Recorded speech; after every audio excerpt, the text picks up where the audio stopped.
Welcome to my channel.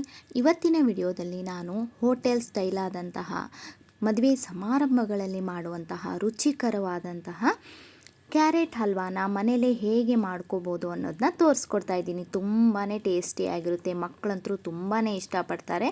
ಹಾಗಾಗಿ miss ಮಾಡದೆ ನೋಡಿ. ನಾನು ತೋರಿಸಿರೋಂಥ ವಿಧಾನನ ಸ್ಟೆಪ್ ಬೈ ಸ್ಟೆಪ್ ನೋಡಿ ನಿಮ್ಮ ಮಕ್ಕಳಿಗೆ ಮಾಡಿಕೊಡಿ. ಹಾಗಿದ್ರೆ ಬನ್ನಿ ಈ ಕ್ಯಾರೆಟ್ ಹಲ್ವಾನ ಹೇಗೆ ಮಾಡೋದು ಅಂತ ನೋಡೋಣ.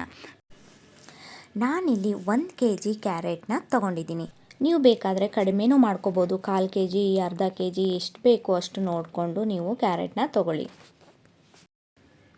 ಇವಾಗ 1 kg ಕ್ಯಾರೆಟ್ನ ತುರಿದ್ಬಿಟ್ಟು ಅಂದರೆ ತೊಳೆದ್ಬಿಟ್ಟು ಮೇಲ್ಗಡೆ ಸಿಪ್ಪೆ ತೆಗೆದು ತುರಿದು ತೊಗೊಂಡಿದ್ದೀನಿ.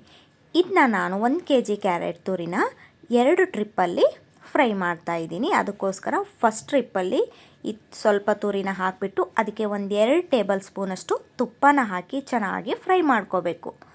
ತುಪ್ಪದಲ್ಲಿ 1-2 ನಿಮಿಷ ಫ್ರೈ ಮಾಡ್ಕೊಂಡ್ಮೇಲೆ 1 ಗ್ಲಾಸಷ್ಟು ಹಾಲನ್ನ ಸೇರಿಸ್ಬೇಕು. ಹಾಲು ಸೇರಿಸಿದ ಮೇಲೆ ಇದು ಹಾಲಲ್ಲಿ ಸಾಫ್ಟ್ ಆಗೋವರೆಗೂ ಬೇಯಬೇಕು. ನೋಡಿ, ನೀವು ಮುಟ್ಟು ನೋಡಿದರೆ ಗೊತ್ತಾಗುತ್ತೆ. ಹಸಿ ಕ್ಯಾರೆಟ್ ತೊಗೊಂಡಾಗ ಯಾವ ಥರ ಗಟ್ಟಿ ಇತ್ತು, ಆಮೇಲೆ ಹಾಲಲ್ಲಿ ಕುದ್ದ ಮೇಲೆ ಹೇಗೆ ಸಾಫ್ಟ್ ಆಗಿದೆ ಅಂತ. ಆ ಥರ ಸಾಫ್ಟ್ ಆದಮೇಲೆ ನೀವು ಇದನ್ನ ಒಂದು ಪ್ಲೇಟಿಗೆ ಎತ್ತಿಟ್ಕೋಬೇಕು. ನೋಡಿ, ಚೆನ್ನಾಗಿ ಫ್ರೈ ಆಗಿದೆ, ಸಾಫ್ಟಾಗಿ ಬಂದಿದೆ. ಇವಾಗ ಇದನ್ನ ಸೈಡಿಗೆ ಎತ್ತಿಟ್ಬಿಡ್ತೀನಿ. ಇವಾಗ ಇನ್ನೊಂದು ಟ್ರಿಪ್ ಅದೇ ಮೆಥಡಲ್ಲಿ ಫ್ರೈ ಮಾಡ್ತಾಯಿದ್ದೀನಿ. ಕ್ಯಾರೆಟ್ ತುರಿನ ತೊಗೊಂಡಿದ್ದೀನಿ. ಇದಕ್ಕೆ 1-2 ಟೇಬಲ್ ಸ್ಪೂನಷ್ಟು ತುಪ್ಪನ ಹಾಕಿ ತುಪ್ಪದಲ್ಲಿ ಚೆನ್ನಾಗಿ ಫ್ರೈ ಮಾಡ್ಕೋಬೇಕು. ತುಪ್ಪದಲ್ಲಿ ಚೆನ್ನಾಗಿ 1-2 ನಿಮಿಷ ಫ್ರೈ ಆದಮೇಲೆ 1 ಗ್ಲಾಸಷ್ಟು ಹಾಲನ್ನ ಸೇರಿಸ್ಬಿಟ್ಟು ಹಾಲಲ್ಲಿ ಸಾಫ್ಟ್ ಆಗೋವರೆಗೂ ಕ್ಯಾರೆಟು ಕುದಿಸ್ಕೋಬೇಕು. ನೋಡಿ, 2 ಟೇಬಲ್ ಸ್ಪೂನ್ ತುಪ್ಪನ ಹಾಕಿ ಚೆನ್ನಾಗಿ ಫ್ರೈ ಮಾಡ್ತಾಯಿದ್ದೀನಿ.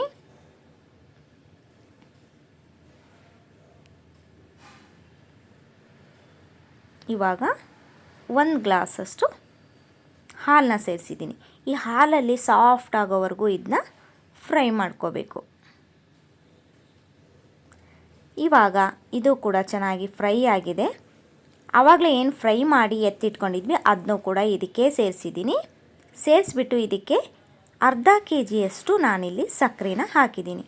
1 kg ಕ್ಯಾರೆಟ್ಗೆ ಅರ್ಧ kg ಸಕ್ಕರೆನ ತಗೋಬೇಕು. ಸಕ್ಕರೆ ಹಾಕಿದ ಮೇಲೆ ಚೆನ್ನಾಗಿ ಮಿಕ್ಸ್ ಮಾಡಿ 5 ನಿಮಿಷ ಕುದಿಸ್ಕೋಬೇಕು. ನೋಡಿ, ನಾನಿಲ್ಲಿ ತುಪ್ಪದಲ್ಲಿ ಡ್ರೈ ಫ್ರೂಟ್ಸ್ನ ಫ್ರೈ ಮಾಡಿಟ್ಟಿದ್ದೀನಿ. ಗೋಡಂಬಿ ಮತ್ತು ದ್ರಾಕ್ಷಿ. ನಿಮಗೆ ಬೇರೆ ಯಾವುದಾದ್ರೂ ಡ್ರೈ ಫ್ರೂಟ್ಸ್ ಬೇಕಾದರೂ ಕೂಡ ಆ್ಯಡ್ ಮಾಡ್ಕೊಳ್ಳಿ. ಈ ಟೈಮಲ್ಲಿ ಮತ್ತೆ 1-2 ಸ್ಪೂನಷ್ಟು ತುಪ್ಪನ ಸೇರಿಸ್ಕೊಳ್ಳಿ.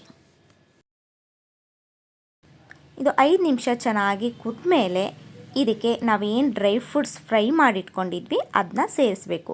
ಹಾಗೆ 4 ಏಲಕ್ಕಿನ ಕುಟ್ಬಿಟ್ಟು ಅದರ ಪುಡಿ ಕೂಡ ಸೇರಿಸ್ಕೋಬೇಕು. ತುಂಬಾ ಚೆನ್ನಾಗಿರುತ್ತೆ.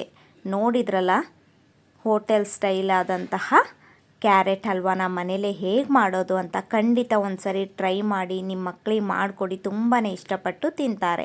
ಹಾಗೆ ನನ್ನ ಚಾನಲ್ನ ಸಬ್ಸ್ಕ್ರೈಬ್ ಮಾಡಿಕೊಂಡು ಪಕ್ಕದಲ್ಲಿರೋ ಆಲ್ ಬಟನ್ನ ಪ್ರೆಸ್ ಮಾಡಿ. ಹೀಗೆ ಮಾಡೋದ್ರಿಂದ ನಾ ಹಾಕೋಂಥ ಎಲ್ಲ ವಿಡಿಯೋಸ್ನ ನೀವು ನೋಡ್ಬೋದು. ನೋಡಿ, ಎಷ್ಟು ಚೆನ್ನಾಗಿ ಬಂದಿದೆ ಅಂತ ಕ್ಯಾರೆಟ್ ಹಲ್ವಾ. ಖಂಡಿತ ನೀವು ಟ್ರೈ ಮಾಡ್ತೀರಾ ಅಂದ್ಕೊಂಡಿದ್ದೀನಿ. ಟ್ರೈ ಮಾಡಿದ ಮೇಲೆ ರೆಸಿಪಿ ಹೇಗೆ ಬಂತು ಅಂತ ಕಮೆಂಟ್ ಮಾಡಿ ತಿಳಿಸೋದನ್ನ ಮರಿಬೇಡಿ. ಹಾಗೆ ವಿಡಿಯೋ ಇಷ್ಟ ಆದರೆ ವಿಡಿಯೋನ ಲೈಕ್ ಮಾಡಿ. ಮತ್ತೊಂದು ರೆಸಿಪಿಯೊಂದಿಗೆ ಸಿಗೋಣ.